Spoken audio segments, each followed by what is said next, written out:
Baik, Assalamualaikum warahmatullahi wabarakatuh.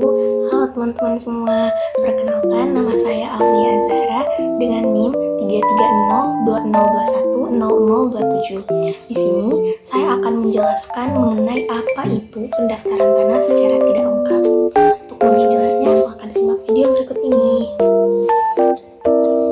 Jadi sebelum menjelaskan pengertian dari pendaftaran tanah secara tidak lengkap itu, perlu kita ketahui arti dari pendaftaran tanah itu sendiri.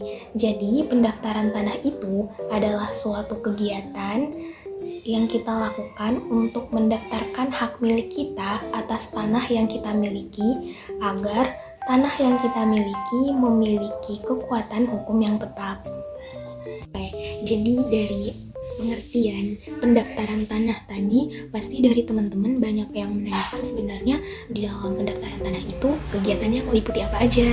Jadi di dalam pendaftaran tanah itu kegiatannya meliputi yang pertama pengumpulan, yang kedua pengolahan, yang ketiga penyajian data fisik maupun data yuridis, kemudian yang terakhir penerbitan surat-surat sebagai tanda bukti kepemilikan atas bidang-bidang tanah yang kita daftarkan.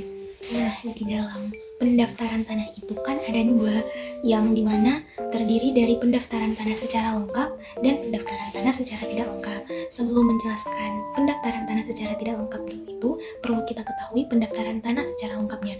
Jadi, pendaftaran tanah secara lengkap atau nama lainnya adalah pendaftaran tanah secara sporadik. Jadi, pendaftaran tanah secara sporadik itu kegiatannya dilakukan untuk kepentingan atau inisiatif pribadi yang harga dari pendaftarannya itu dinilai mahal dan untuk berkas-berkas yang dimasukkan dalam melakukan pendaftaran itu harus lengkap.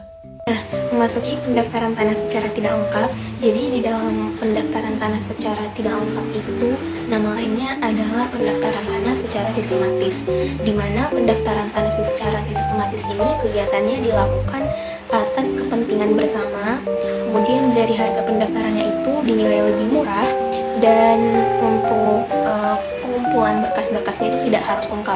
Nah, maksud dari lengkap atau tidak lengkapnya itu dilihat dari datanya.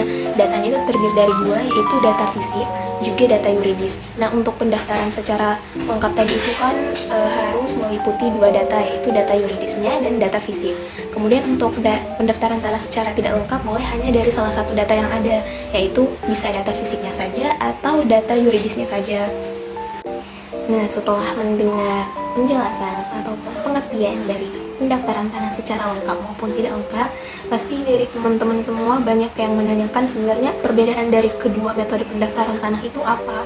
Jadi untuk perbedaan itu ada tiga.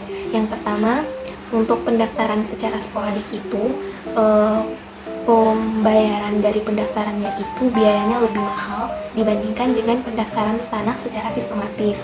Kemudian untuk perbedaan yang kedua, untuk pendaftaran tanah secara sporadik itu dilakukan atas inisiatif pribadi, sedangkan untuk pendaftaran tanah secara sistematis atau secara tidak lengkap itu dilakukan untuk kepentingan bersama.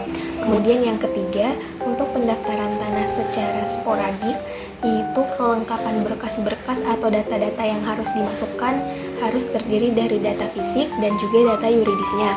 Sedangkan untuk pendaftaran tanah secara sistematis boleh hanya dari salah satu data saja, bisa data fisiknya saja atau data yuridisnya saja. Oke, cukup sekian pemaparan atau penjelasan dari saya terkait pendaftaran tanah.